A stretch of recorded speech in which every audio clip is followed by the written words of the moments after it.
Hello, everybody. Welcome to the stream. I'm here with the other CP, classical theist, who has a excellent YouTube channel and Twitter presence. Definitely go check that out. So I figured I'd bring him on just because there's a lot of talk about it. I was talking about it with Serp. I've done some videos on it. Just how as Christians, because I know most of my audience is Christian, particularly Catholic, we should view voting or just participating in modern liberal democracy. Um, is it right? Like, is it morally okay to do it? Do we have an obligation to do it? Do we have an obligation not to participate in it? These are all very difficult questions because I know, for instance, one time during Pride Month here in Toronto, pretty much every business has a flag. And when I went to confession, I said, like, I feel guilty that I'm like patronizing all these businesses that are actively promoting objective evil. And I mean, the priest said I was just being scrupulous and like I shouldn't feel bad about it. But I think these are questions a lot of people are really asking themselves. So, do you maybe just want to introduce yourself, what you do, and then I guess we can kind of go into your overall view of this? Yeah. Well, it's good to talk to you as always, man. My YouTube channel is called Classical Theist. I make a lot of videos about Thomistic philosophy, Thomistic theology, and trying to um, sort of combat secular philosophies and such. Um, and I also have a Twitter account. It's at Classical Theist without the T because somebody else took that username, so I had to. So it looks a little awkward, but so I'm also on Twitter. Um, but yeah, I mean, as to this issue of voting, um, there are there's like certainly this subgroup of traditional Catholics who seem to think that because the church traditionally comes from a very powerful anti-liberal persuasion, Mm-hmm. and I'm thinking primarily of the 19th century popes. Um, they came out very strongly, especially Pius IX and Gregory the 16th, against classical liberalism, as we call it. That therefore, in any attempt to participate in the democratic process is somehow akin to formally cooperating with some kind of a structurally and systemically anti-Catholic um, political system. And while, of course, I think it is true that traditionally, if you want to be a Catholic, you should have very strong reservations about the prospects of democracy, the whether or not it has any kind of congruence with the natural law, these kinds of things.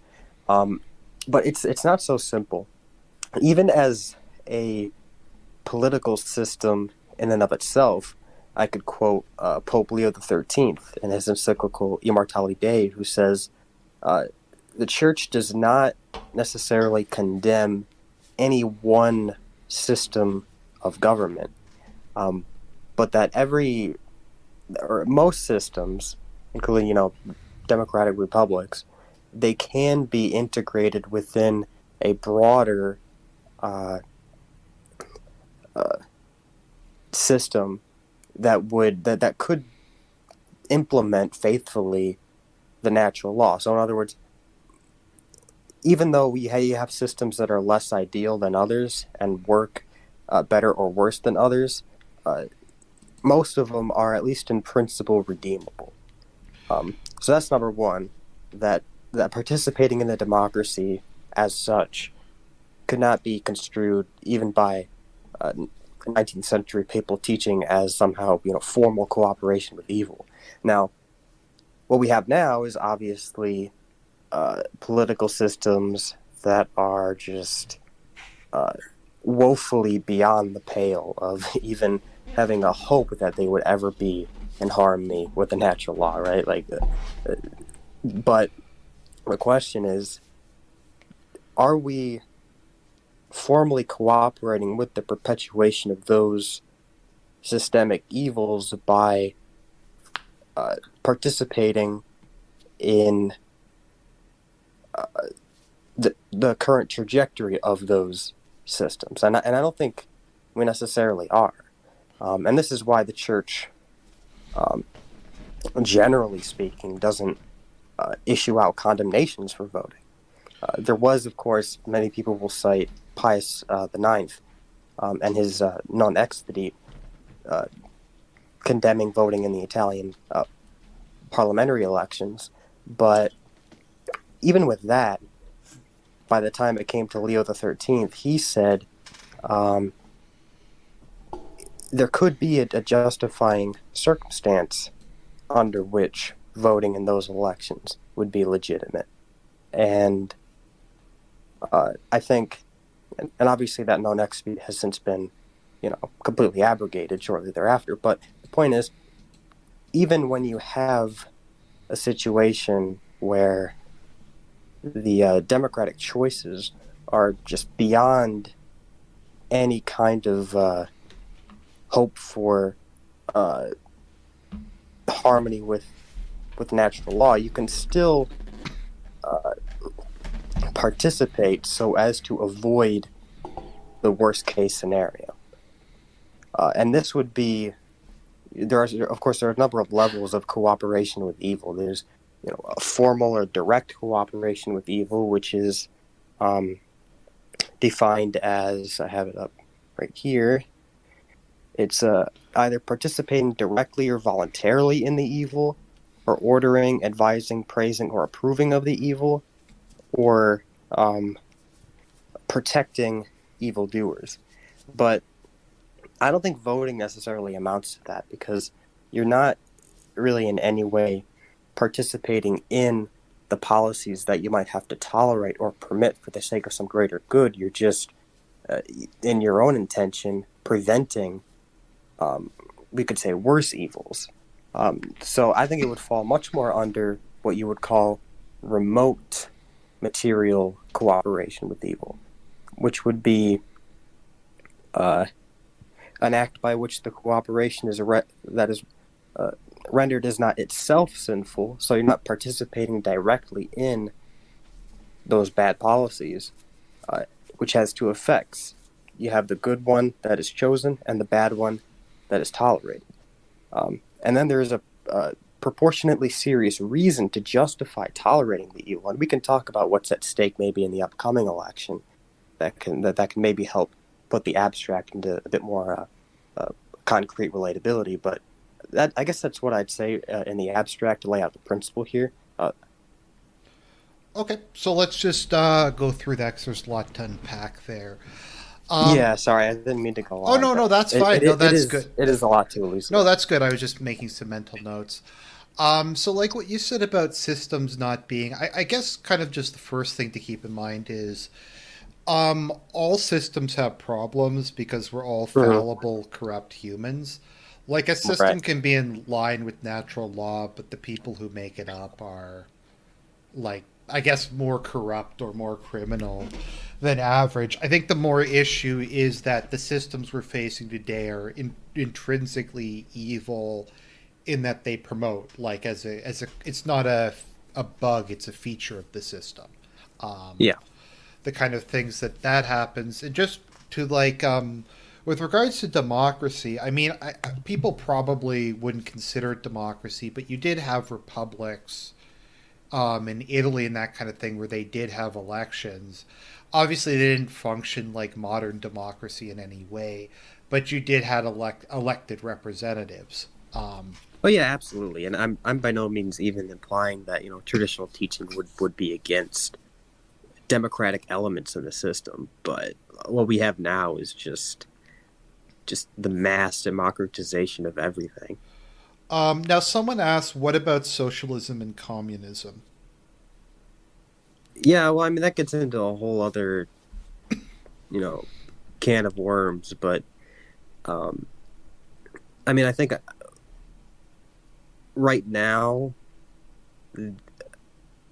the an obsession with condemning socialism I think might be a little tone deaf to the circumstance that we're facing right now. Mm-hmm. That being said, in the abstract, clearly popes have consistently condemned both socialism and communism. Well, once again, it's kind of like when you're talking about capitalism. Yeah. Like, I think, did Franco refer to like his economic system as socialism, or Yeah. I like depending on your definition, you could argue like Franco's Spain was the most socialist government of all time because it was very heavily worker owned. Like in terms of workers controlling the means of production, it's just kind of a very nebulous concept. Communism, And there's a lot of flexibility in terms of what Catholic teaching allows for when you're talking about like economic systems. right? Our mutual friend Terrellian likes to say the church doesn't have any particular insight into economics as a I don't know if scientific discipline's the right way to put it, but Right, and if you consider like economics a, a science, then there is a lot of material there that's just always going to be extra magisterial.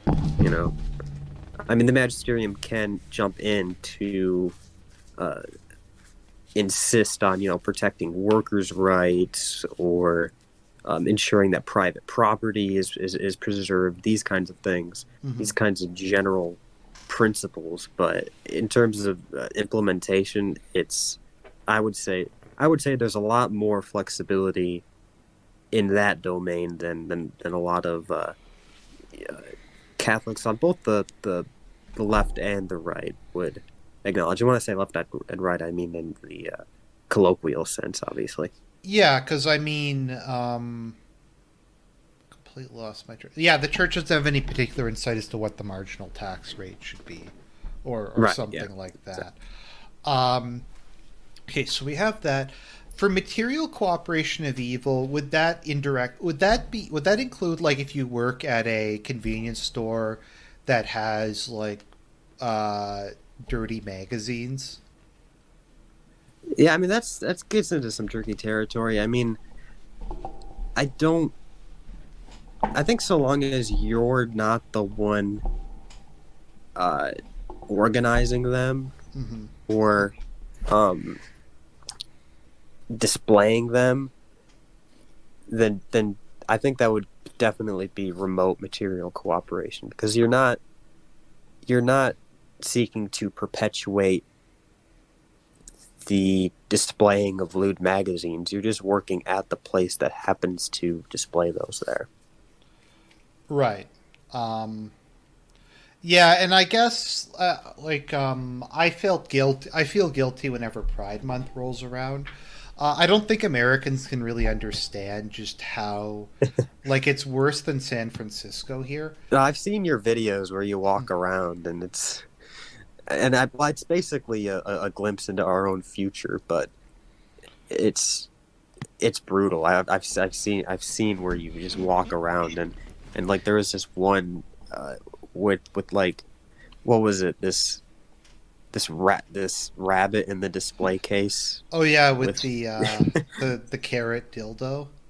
yeah it's brutal.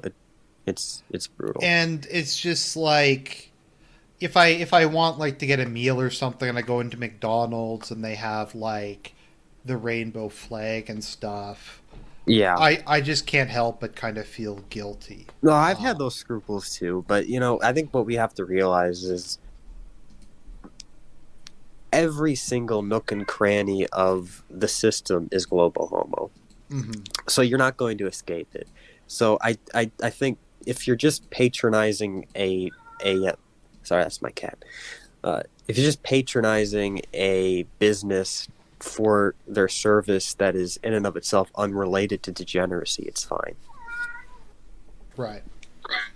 But no, I'm just saying like that. I think that's kind of transitioning. I think a lot of people feel And this goes from like paying taxes because your taxes indirectly provide abortions, or indirectly in, I don't know how it works in the US, but in Canada, in Ontario, the government can take away Hmm. your 6 year old if you don't let them have a Well, trans surgery. like when you say, I mean, personally, I don't, I definitely don't think it'd be a sin to like be not pay your taxes in this day and age. But I will say, uh, when you use the word directly, the government may directly do that, but I don't think paying taxes is a direct cooperation in what the government does with that money because the transaction is basically you pay in order to sustain your citizenship. I mean, Mhm. obviously you don't cease to become a citizen if you don't pay your taxes, but you uh, you pay in order to um, uh, You live in a essentially fall within the society. law, right? You live in a society, and you have to pay Yeah, for the right. and that's those are the terms of the transaction. It's not like you pay so that abortion can be funded. It's you pay the government as a um, prerequisite, well, not as a prerequisite, but as a requirement for uh, being a citizen in good standing, and that's what you get in return, Right, and there's a lot right? of So other it's not essential really things. you Yeah. paying for abortions. It's you're paying the government as as a requirement for being a citizen in good standing, and then they do terrible things with it. Right, and I think, and this is kind of a moral principle that I hadn't really thought of that much until our mutual friend Terrellian kind of really hammered it home that you're not responsible for things other people do. Mm-hmm. So if you pay your taxes with the understanding that it's going to fund things like police, water, Right. roads, These very and basic necessities. Yeah. yeah, and then they turn around and they use it for bad stuff. Yeah. I That's mean, not directly your fault. and it goes back to what Christ said. You know, render unto Caesar that which is Caesar's, and that the very concept, of paying a tax is ancient, and I think it's one of those things that is just an essential element of society, which the citizens pay so that they can reap the basic benefits of what a society offers. And just because the the government, the state may use those funds for nefarious purposes, that those are kind of outside the scope of what just the essential nature of the transaction is.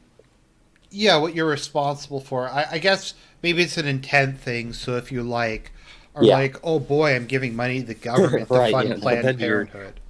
then you're going to hell. Yeah. Yeah. So there's that aspect. So I think some people feel that voting is maybe a step above that. So, like, maybe let me just paint a Hmm. scenario because I'm sure it's like this in a lot of places. So, there's more or less a consensus in Canada. Canada and America, I think, have the most liberal abortion laws on earth. You can correct me on that Oh if yeah. Like Europe is actually somewhat more decent. Canada, I think, has no laws whatsoever.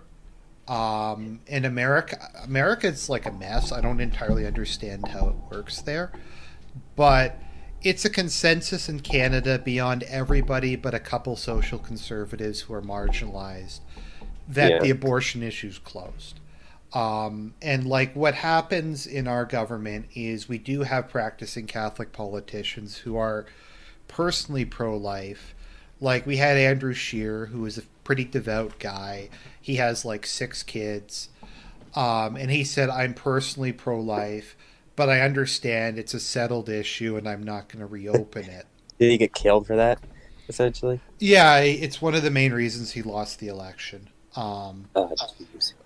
or because that was interpreted as um, I'm going to ban all abortion in um, in Canada. So there's that. We also had Kelly Leach, and she was a Mm-hmm. doctor.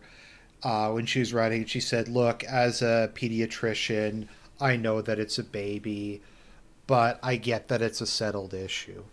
So I guess the thing is, people might consider that, like, even in that case, voting for someone Right. who's theoretically pro-abortion. Now, I have a few things to say about this. The first thing is, I think it's a little bit anachronistic to see abortion as the only issue on the table for a Catholic. And let me explain what I mean by that. Sorry, just one. Is that a like a straw man to say? So a lot of people think that way, Yeah, or is it not? I mean, because I. well, it's that can be said in two ways. Like it can be said from this perspective of like a Catholics for choice, like heretic, Mm-hmm, and that's not what I mean. What I mean is, in recent years, there's been the emergence of new issues that are very, very pertinent to, I would say, Catholic survival. And that would be, particularly in the United States, the prospect of like a democratically controlled Congress and White House essentially rendering the First Amendment neutralized, mm-hmm. which would effectively uh, give free rein for the state to persecute the church. And I think this is an issue that is new.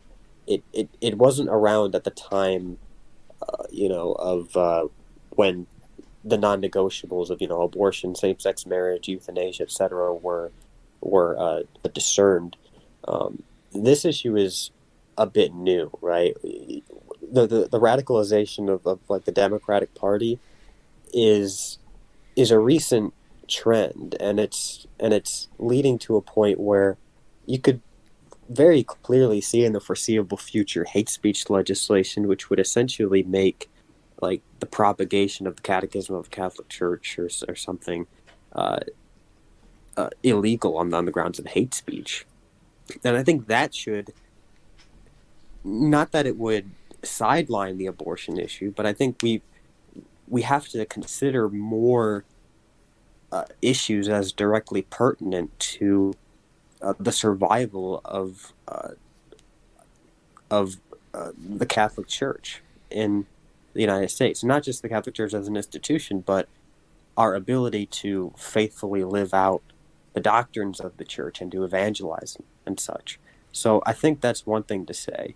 Um, Now, on the issue of abortion itself, uh, I would quote Pope John Paul II, whose encyclical Evangelium Vitae, he addresses this very issue, specifically to politicians who are voting on abortion legislation. He says, if there is, if you receive a law that is, um, it at least states its opposition to uh, the availability of abortion services on some level. So, in other words, its intent is to reduce abortions. Its intent is to restrict abortion in some capacity, but it's not like all the way pro-life. It's not all the way fully, absolutely speaking, anti-abortion.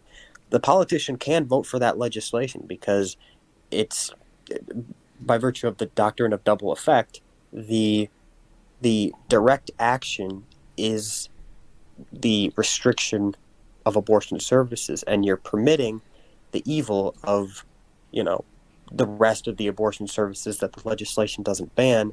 You're allowing that to remain in place, right? So I would apply that directly to voting in elections, right?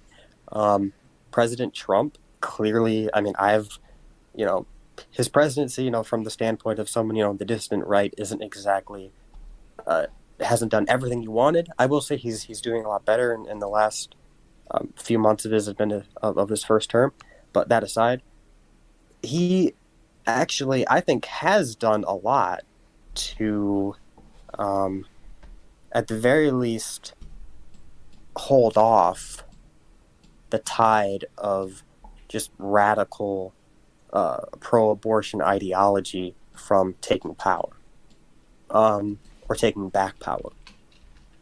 And the fact that he has policies, he has um, a platform that is at the very least ostensibly opposed to abortion, and he's actually done, uh, you know, executive orders and such to, limit funding to Planned Parenthood, to the Mexico City policy, to appoint judges that would be pro-life. He actually has done that. The Supreme Court nomination now replacing Ruth Bader Ginsburg, that's very big. Um, so I think, given what Pope John Paul II said, we can apply that principle to the election. Are you going, if your main issue is abortion, are you going to vote for the candidate that at least is trying to do something to restrict it on some level? Or are you going to sit this one out and thereby allow the just radical, just anti-Catholic party to come in and not only enshrine Roe v. Wade into law, actual federal law, because that's what Joe Biden said he wants to do, and on top of that, push for hate speech legislation to essentially target your ability to live out the faith. So I think it's really a no-brainer, frankly. Right. I mean, let me just. So, I'm just trying to think. Like, an example in Canada is. So, the legislation Justin Trudeau brought in does not make a moral or religious exception for euthanasia. Um, so, if you're a doctor, you either have to perform it or you have to find someone to perform it for you. Mm-hmm. You can't just flat out refuse. And like at my parish, I do a Bible study with a conservative priest, and he was just like, "Look, I'm just gonna say, the conservatives on this one, they're not gonna do anything about a lot of these other things, but they're for having a religious exception on euthanasia." Mm-hmm. Um, so like that's kind of a case. I think in terms of that, now a lot of people are saying in the chat, and people have been saying that the Supreme Court nominees don't matter because realistically they're all going to vote to keep abortion, or I mean, most of okay, them. like, look, on abortion, I can kind of see where you might have that argument. Although I will say, um, you know, with Ruth Bader Ginsburg's replacement and potentially a Breyer replacement in the future, that would at least make it a little bit more likely. Okay, like you can't say that it wouldn't make it any more likely. Um, Nevertheless, you even if I grant what you say on the abortion issue, there's so many others, like on just religious liberty. Now, I know as a traditional Catholic, we object to principled religious liberty in the sense that we don't think that error has any rights, but the church has always been for her own protection, and that's what I would argue the true spirit of a Dignitatis Humanae from Vatican II. It's to protect the church's rights. And I think when you have a very real threat of um, the church being uh, legally prevented from propagating her own doctrines and applying her own doctrines, it does help to have a Supreme Court that could protect the First Amendment. And I think, if you say that these nominees fail on abortion, I don't think they're going to fail on the First Amendment. Now, Yeah, now, now, now Gorsuch has been kind of upsetting, but I think he could be. I think even that's why the Ginsburg replacement is important, because it basically would hopefully nullify Roberts' swing vote and Roberts is the worst yeah, because he he's a really is. Judas, and there's nothing worse than that. Yeah, I mean he's basically the new Kennedy. sorry, just the meme for a second. I kind of wish they just abolished the Supreme Court and just make Clarence Thomas the Supreme Judiciary. Just make him the philosopher king. Yeah. Sorry, just a side note. We're talking about the Supreme Court. So I kind of feel that Clarence Thomas is the best justice, even more so than Scalia. Well, yeah, he definitely was better than Scalia because I think didn't Clarence Thomas like reject stare decisis? I'm not sure, but my understanding is, regardless of what he kind of says, he tends to just do natural law votes. Yeah, Um, which he is based. he places that above precedent. Whereas I don't have it in front of me, but I think Scalia voted like with the left of the court on issues because of precedent. Yeah, Um, I think that's where stare decisis comes in, and yeah, I know that Scalia would say all the time that he believes in it, whereas Thomas, I think he was a lot more reliably uh, textualist, yes, but I think as you said, he he did think that natural law had like a right to have some kind of a say in those decisions. right, and I do like, as bad as the Supreme Court is, I still kind of hold out hope that they wouldn't declare the Second Amendment means that no one can have guns, or that you can't read the Bible, or like that they would at least nominally protect free speech Yeah, I compared mean, to I the other. consider that to be like one of the non-negotiables at this point because, as we hinted at earlier, what they want to do is make it illegal for you to say like, I'm not really on board with, you know, Kids getting their dicks chopped off. cuties or whatever. Um, but something I say, sorry for getting a little off topic, but Supreme Court picks matter globally because most tech companies are based in America. And as much as they censor, if they were based somewhere like China, I think it would be much, much worse. Um, Yeah. like if they were based in a country that didn't have the First Amendment. Now, Um, I will say on tech companies, um, I don't know how a justice, even a conservative justice, would vote on curtailing their power. They might just be like, take the stupid libertarian route. I'm not sure.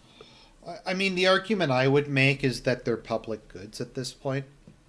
Oh Um, yeah, I mean, I would say like just like take control of them, nationalize them, and call it a day. But in terms of what like a justice would do, I'm not sure. yeah, so I do think that matters.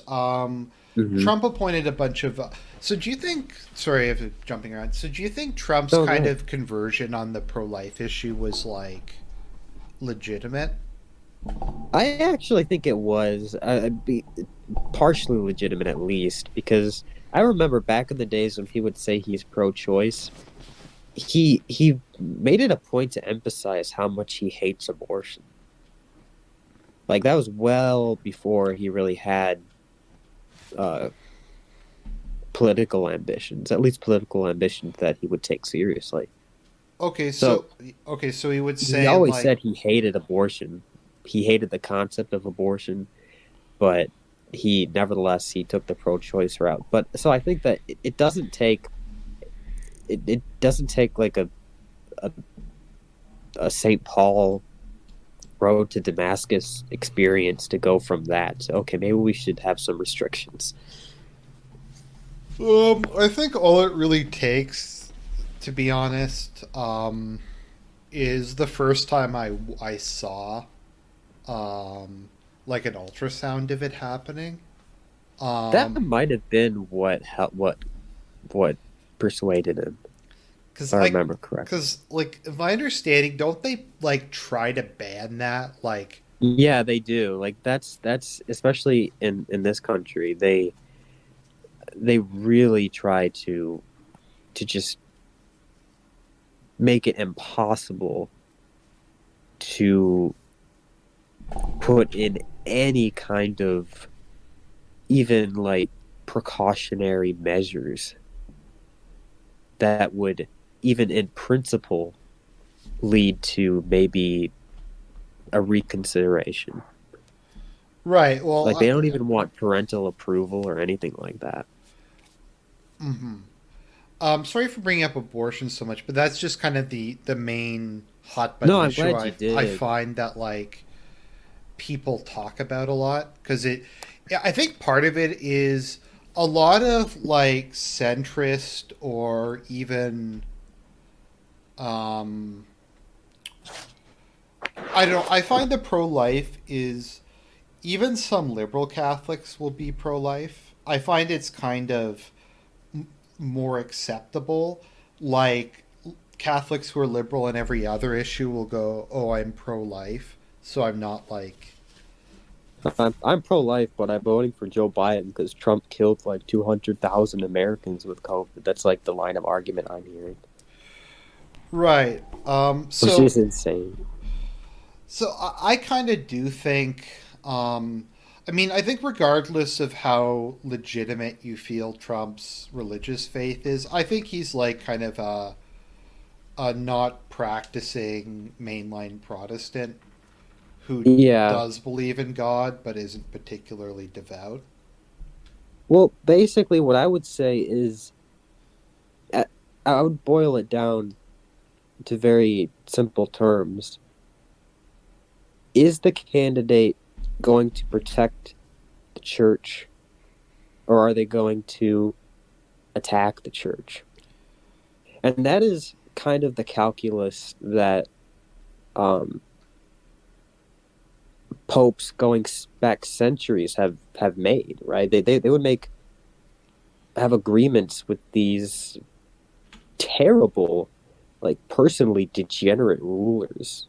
Like think of how degenerate of a person Charlemagne was, for example. And I'm not comparing Trump to Charlemagne, but I'm just Mm-hmm. saying the church was very willing to accept the authority of personally corrupt rulers if it meant her own protection. Well, because Like ultimately the church that's will. how Oh, sorry, go ahead. yeah that's how much value they assigned to that transaction.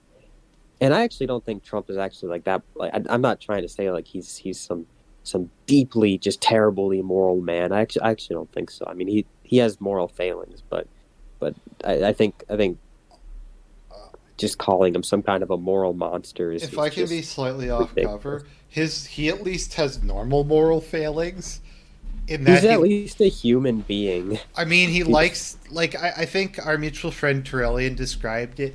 He has like the sexual taste of a 16-year-old boy, yeah. but like he likes women with big boobs and stuff, which is kind of refreshing given how many like people are like in power are pedos or like homosexuals or into like weird shit. It's kind of like with I mean just look at Joe Biden. You know, I mean, I'm not necessarily buying into the conspiracy theory that he's like a pedophile, but you certainly have, you know, it really is in a sense, you have like you said, kind of the typical sexual licentiousness of Trump versus just the most unnatural of sexual vices prevalent on the other side. like because I can't see Trump ever touching like a girl, like a Yeah. pre like pubescent. That's just not like his thing. So like he might I have had. mean, his vices are uh, typical, whereas the left's sexual vices are just well beyond the just the capacity of human nature. Like You know, I kind of feel just well outside, far outside the natural law. Far, I should say. I kind of feel the same way about Silvio Berlusconi because he's really sleazy, but at the same time it's kind of refreshing. But again, like look how many rulers the church tolerated who had mistresses. Hmm. Too many to count. Okay, but again, there was that calculus: is this ruler going to protect us or is he going to fight us? And I'm not saying our current church hierarchy is making that calculus. They're not making that calculus. But as faithful Catholics, we have to make that calculus. Well, Trump has been very clear that he's very pro-Christian, Yeah, regardless of he's how, very pro religious liberty. like, regardless of how devout or undevout you think he is. He has frequently said that Christianity is a core part of America, and he Yeah, intends to protect it. and I'll go back to what I was saying earlier about being anachronistic. The same-sex marriage issue too.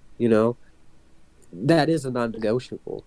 But I think that issue has expanded far beyond just the issue of same-sex marriage. It's become like, do you want your kids to be taken away by child protective services if you don't, teach them about like dildos and stuff? It's terrible, In terrible. Ontario, it's legal for the government to take your kids away if you don't let them get gender reassignment surgery. Right. So I think, like, to talk about same-sex marriage, say, oh well, Trump approved of same-sex marriage. Okay, but that issue has expanded far beyond the scope of same-sex marriage. Okay. I mean, it's. I Like, you can make that argument in like 2005. You can't make that argument in 2020.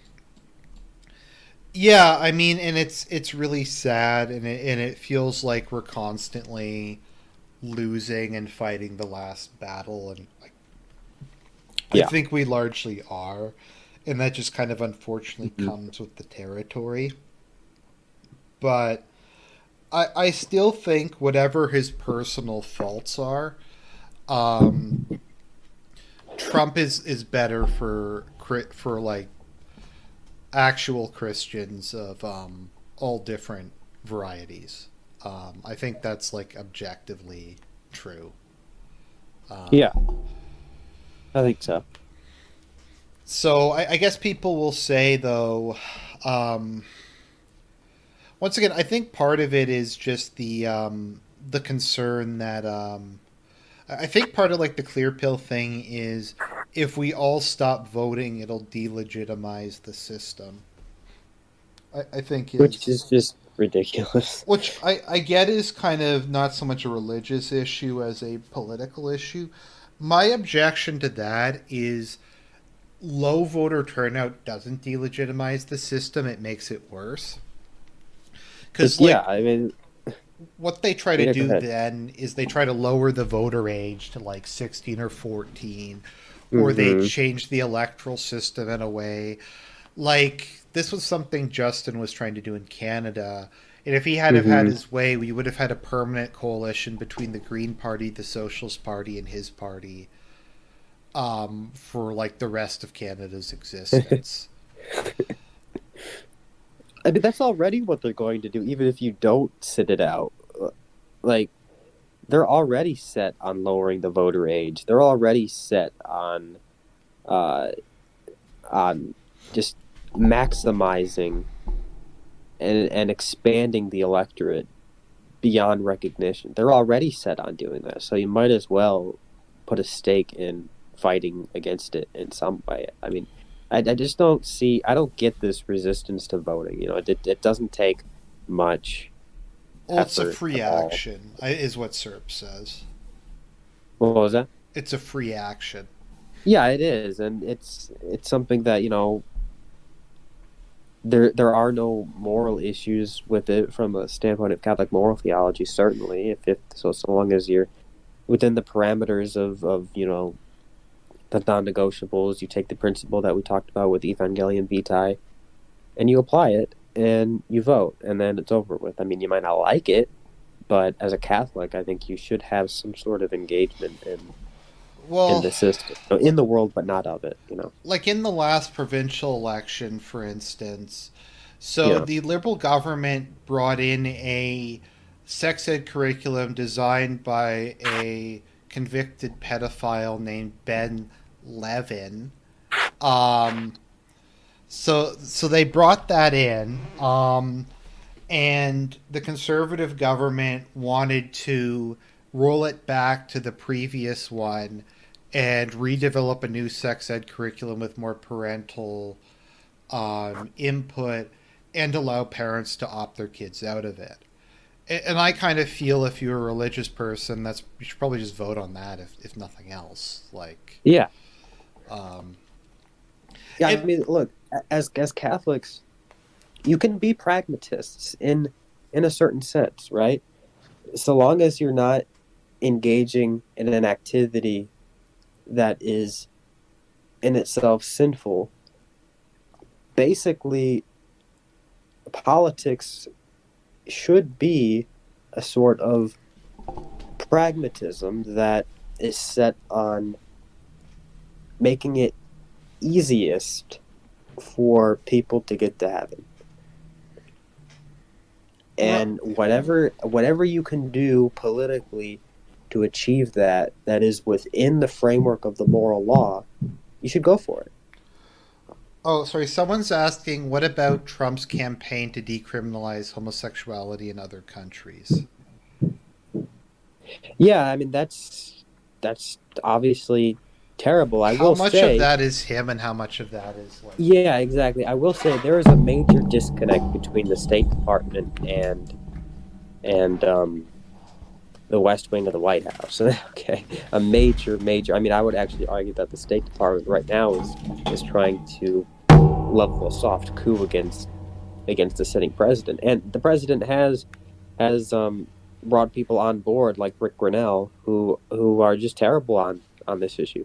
That being said, a Biden administration would would have that times 10. It and not only internationally but domestically. Again, he would essentially try to, at least his administration would work toward making it tantamount to breaking the law to take a stand on the issue on this issue and sticking with natural law on sodomy. So, whereas Trump, for all of his administration's fault on this issue, and I think there are a lot of them, and in messaging too, he's at least fighting for religious liberty policies that would protect our right Mm-hmm. to to hold to what we believe and live by what we believe. And there's also the fact that he is actually doing things right now by appointing new nominees to the FCC, um, which would make it very um, likely, or at least much more likely, that we might have a fighting chance against the social media tech companies. And I think that also plays into protecting our ability to propagate the faith in through the normal channels of communication. Right. Because if the tech companies, and not only social media companies, but also um, payment processors and and even maybe even in the future utility companies, uh, if they can essentially have free reign to punish consumers on the basis of their political ideology, which would always be to punish right wing views and therefore traditional Catholic views, um, if you have a chance to fight against that in the near future, you should take it. And I actually think this administration has a plan forward to maybe do something like that. And I think that's something that you should go for. Mm-hmm.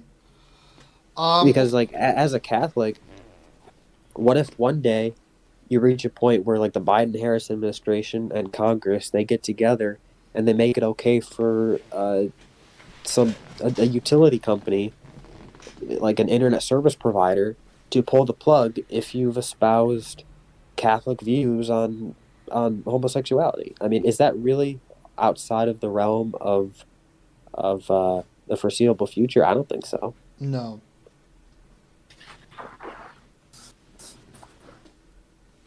So, there's that. I forget what the other. There's another major thing that I'm forgetting about.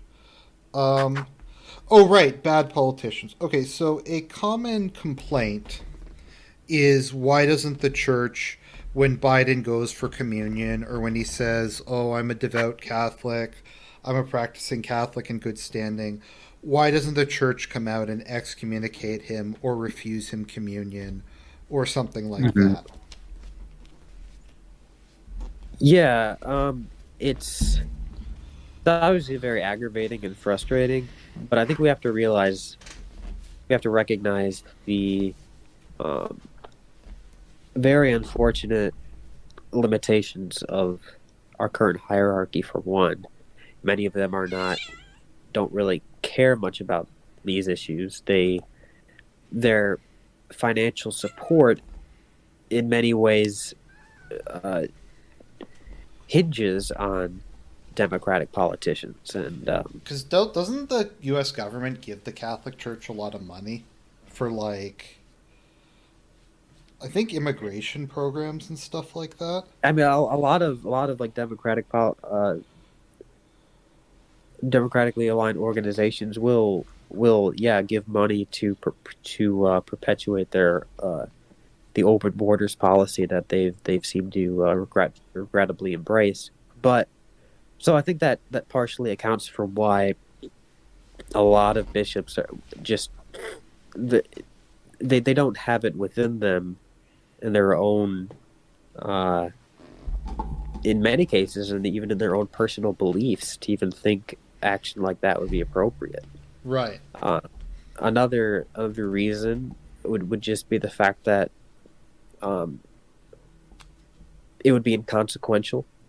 You know, you excommunicate a bishop uh, denies communion to Joe Biden, which I think actually did happen once recently, somewhat recently. Right. Um, you do that, and another bishop is just going to make up for that and give him communion. So I mean, there's just the fact that it might be just futile. There's also the fact that that individual bishop might get so much blowback and uh, and you might receive so many attacks that it just might not be prudent. Yeah, so the scenario that and Serp and I were talking about this that we think would happen. So let's say a bishop or someone refuses Justin Trudeau communion or Mm-hmm. publicly says something like he has separated himself from the church by his actions. I think what would happen is he would just go to another priest or another bishop. Mm-hmm. I think you might even have a majority of the Canadian Bishops' Conference come out and say, "Oh, abortion's an issue where there could be all kinds of disagreement on. Um, Yeah, it's okay that he holds the views he does." or Uh, just prioritize other issues by yeah, or appealing to the stuff. seamless garment. Yeah, or stuff like that. And I Mm-hmm. think like a majority of Catholics, including those who regularly go to church, would take the position on that. And then you'd have a schism.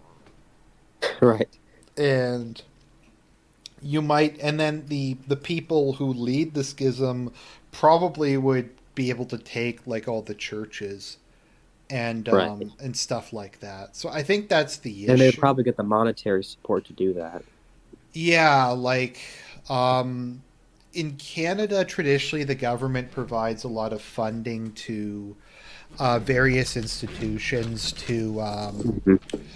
uh, for summer jobs, and that includes Yeah. Christian organizations.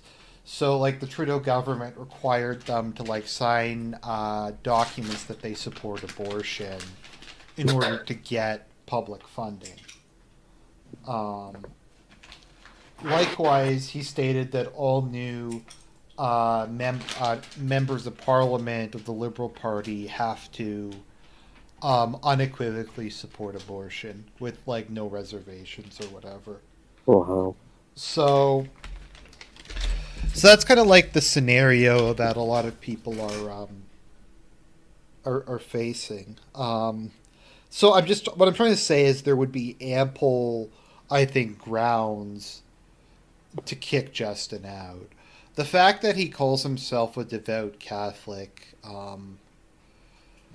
kind of makes me vomit in my mouth. That being said, when he met with Pope Francis, who as I think everyone knows I'm not a fan of, he said, I talked to the leader of my faith at great length about like basically he said I lectured him about all these like hot button social issues.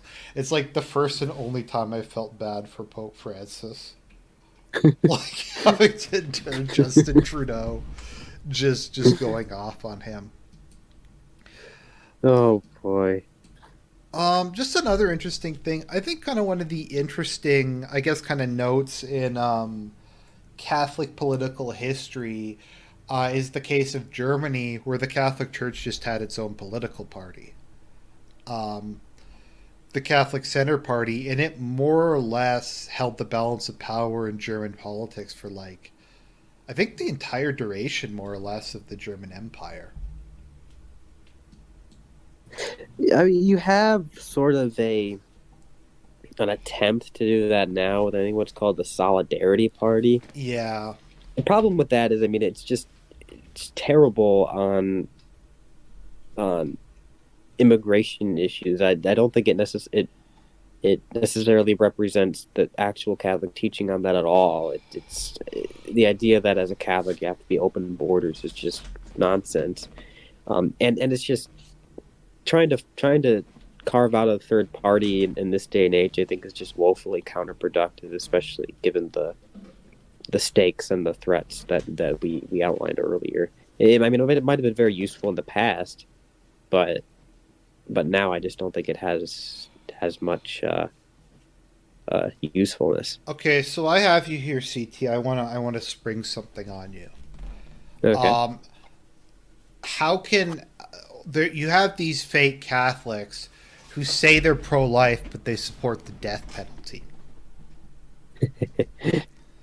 So, and that's kind of one of my issues with like the Solidarity Party and a lot of these people.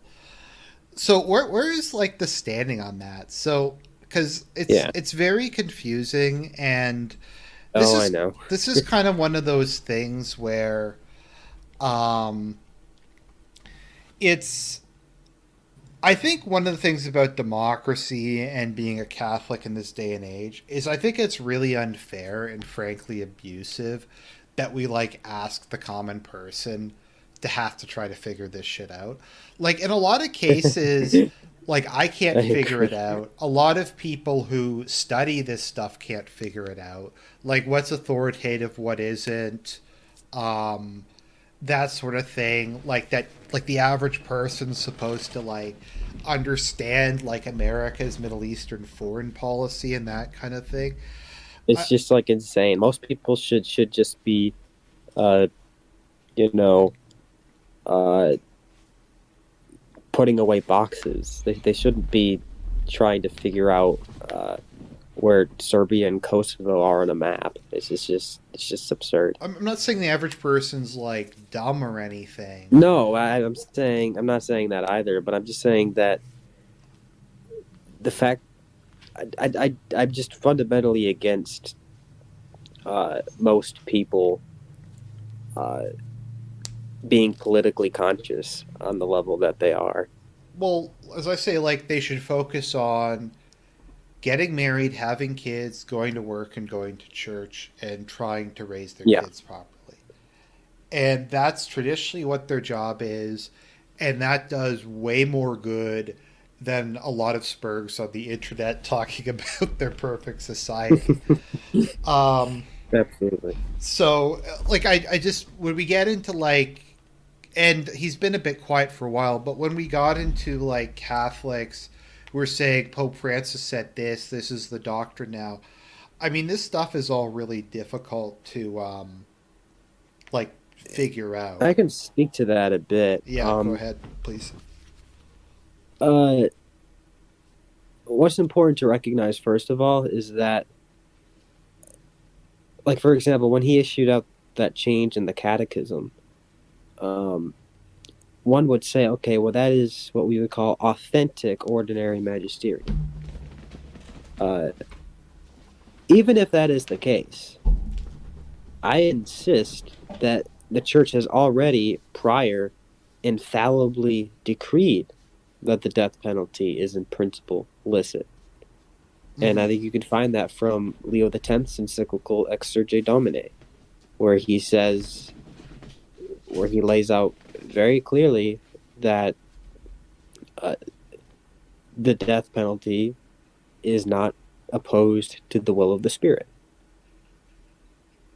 Uh, and that was a document that was decreed uh, to apply to the whole church.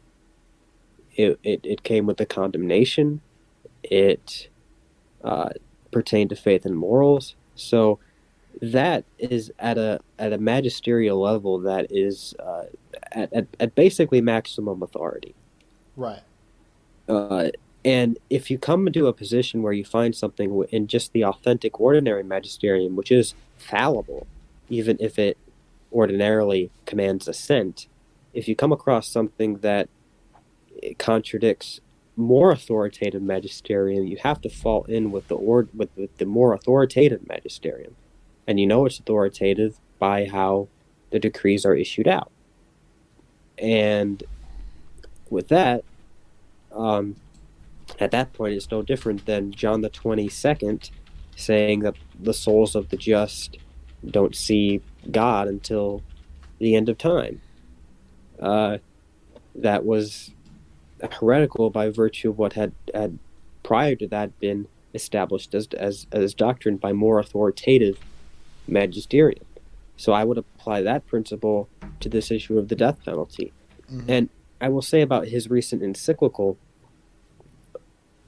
just like Laudato Si, he manifestly expressed an intention not to address this specifically to the church, but to address it as a invitation to dialogue with the entire world.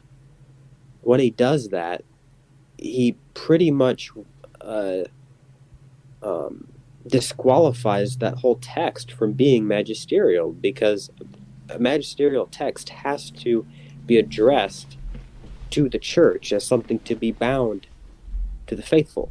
Mm-hmm. He has to be acting within the capacity as universal shepherd of the church, of the flock. When you're just inviting dialogue with the entire planet, that is not operating in that capacity, categorically speaking.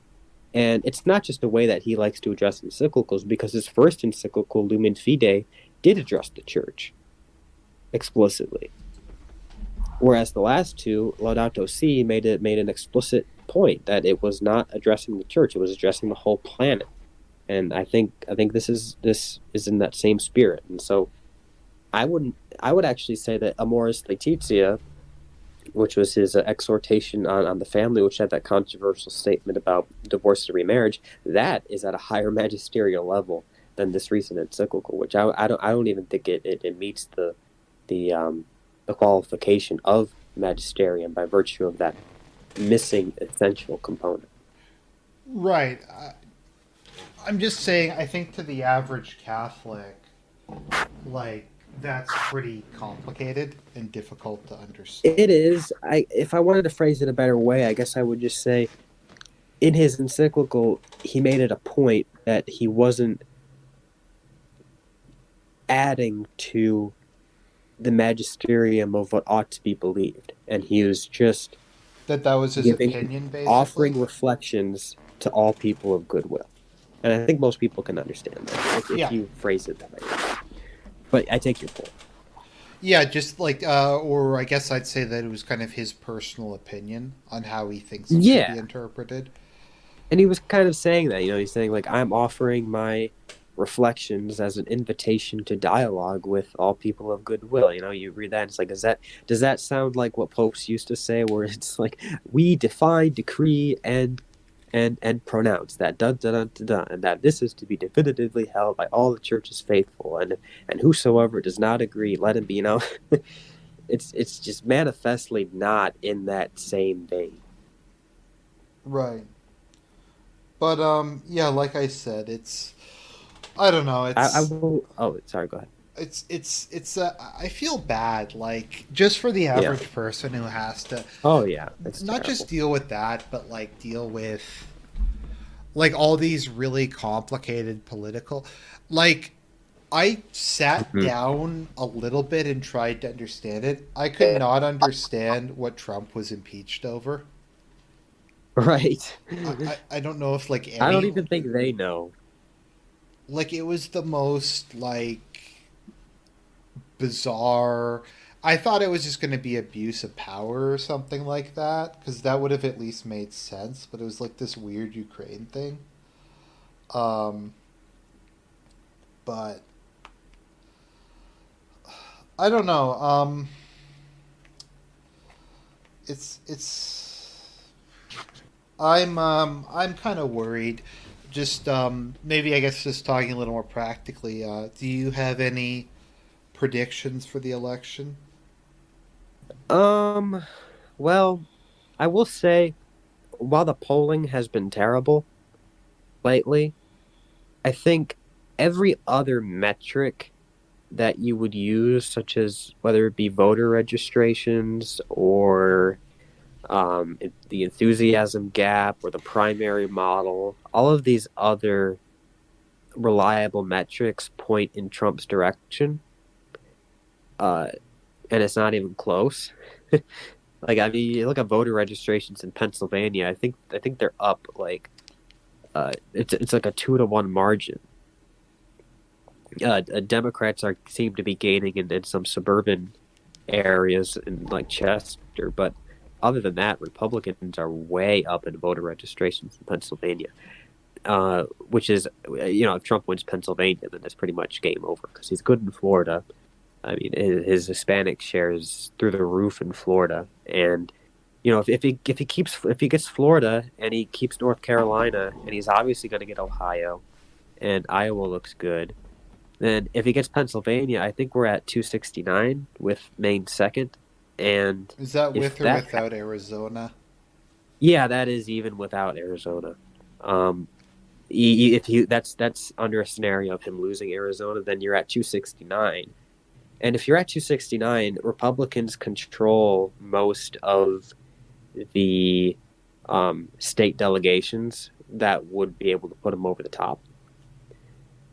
So, even if it's like a 269 issue, he would still win, and all he would need is Pennsylvania. And if he gets Arizona, then he only needs one Midwestern state. He only needs either Minnesota, Wisconsin, Michigan, or Pennsylvania, and he would be at 270 with Maine second congressional district. So I mean, everyone likes to talk about how Trump has to run the table. I don't think so. I think Biden has to run the table. I think he has to get like every Midwestern state or get Arizona and most Midwestern states. So Because I mean, I think so. From a structural standpoint, I say Trump is favored. The polling has been terrible, but I mean, with the polling, I think there are a lot of systemic issues with polling in this cycle. I think they're not reaching the people that they need to reach. They're not very well distributed in terms of a geographic distribution for polling. They're not. There's also social desirability bias, which I think is much higher than it was in 2016 mhm. because of the riots.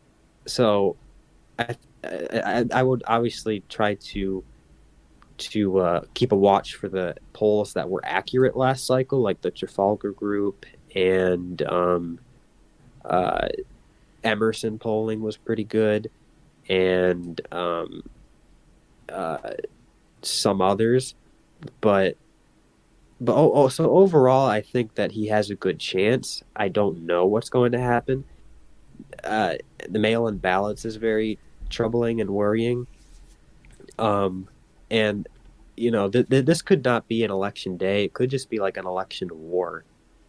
And whoever uh, whoever has more resources to just either stay in power or overthrow the incumbent, I think will probably win out. I don't even know if voting is going to necessarily be the determining factor. It might just be like which candidate has the most resources to hold on to power. I don't know. What do you Right, think? because this time last cycle, Clinton was up 6 points. Um, Ultimately, she won by two, but the actual last week of polls was pretty accurate. Um, Nationally, I think the state polls were off. State polls were terrible. I do kind of feel that they are actually rigging it this time. Because I saw a CNN Yeah, one that had Biden up Biden 16 up points. 16.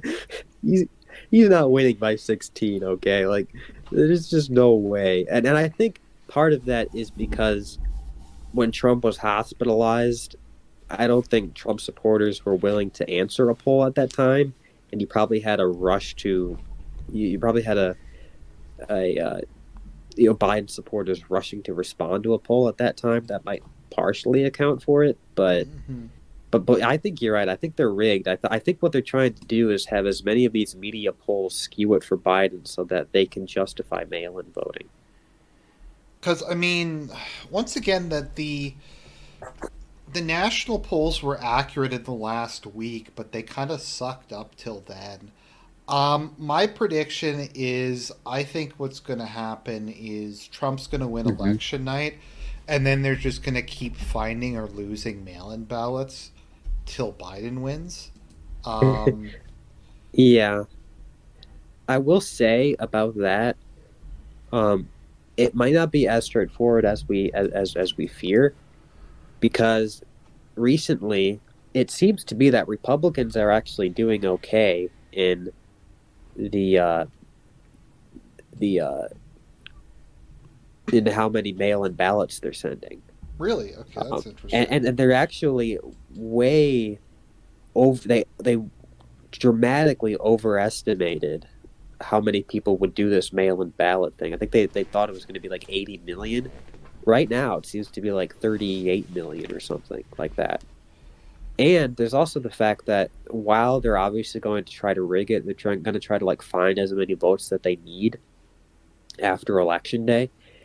Uh, I wonder if the fact that Trump has basically like scared his base into like all voting in person, and Biden has basically scared his base away from the polls, if that would just lead to like so many mail-in ballots just getting rejected that they might not even be able to rig it enough. I don't know. Yeah, I know. I don't know if that makes any sense. I don't know the last time I actually voted on election day. I normally vote in an advance poll. But like you look at the polls and it's pretty clear that I think upwards of 60% of Biden supporters say they're voting by mail and like 80% of Trump supporters say they're voting in person. So when you have that much of a deficit and the fact that even with rigging a lot of mail-in ballots are going to get rejected, I wonder if they kind of like just screwed themselves over. I don't know. Because I know I had to do mail in ballot because I voted in Yeah. the conservative leadership elections. And I probably screwed it up because I just got confused.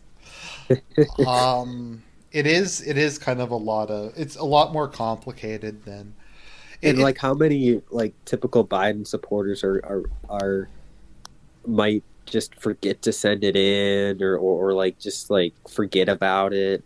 You know, I think it's a mistake even if you can rely on like massive rigging.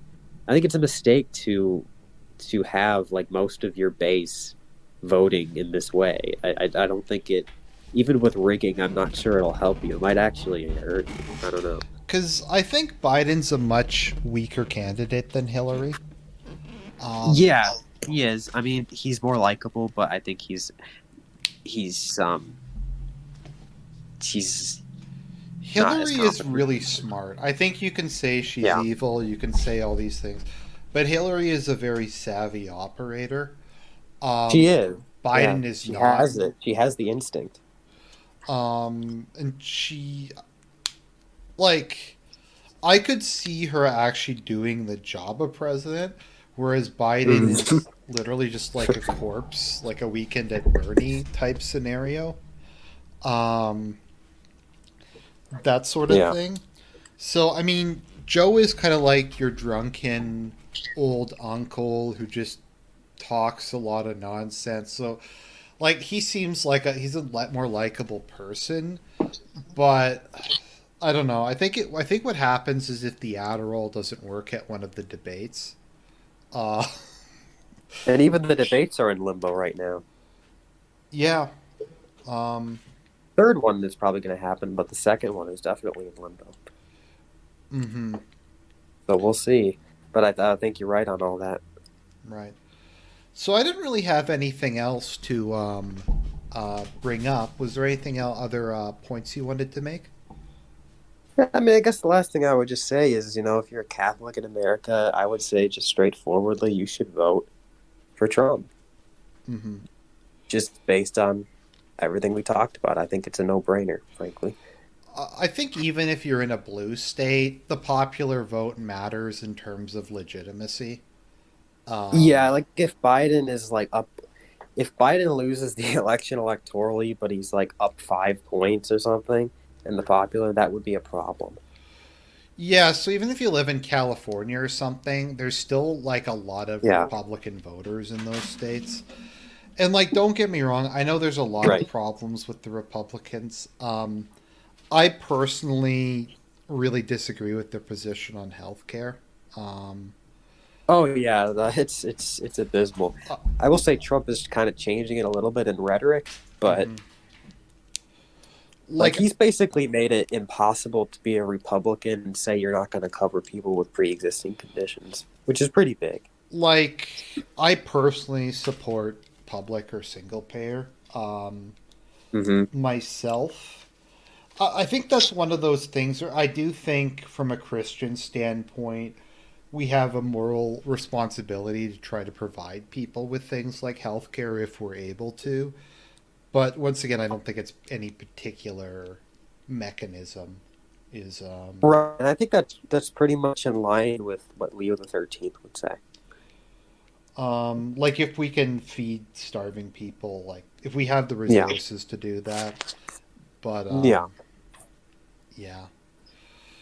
So I think that's about it. Thank you very much for coming on. I enjoyed it. We got through a lot of material pretty in a pretty efficient amount of time. yeah. I had fun, man. Always good talking to you. Okay. Thank you very much, everybody. Check out Classical Theist channel. I have a link, and I will post it also in the chat. Um, God bless, my friend. Stay safe. You too. Okay, everybody. So I hope you enjoyed that. Maybe I'll try to have Classical Theist on again soon. I'm sure there's lots of issues we could have, but I figured that was kind of a good thing to do for the election. So I just wanted to say, God bless everyone. Try to stay safe out there. The whole world's just kind of has gone nuts. Talk to you guys real soon.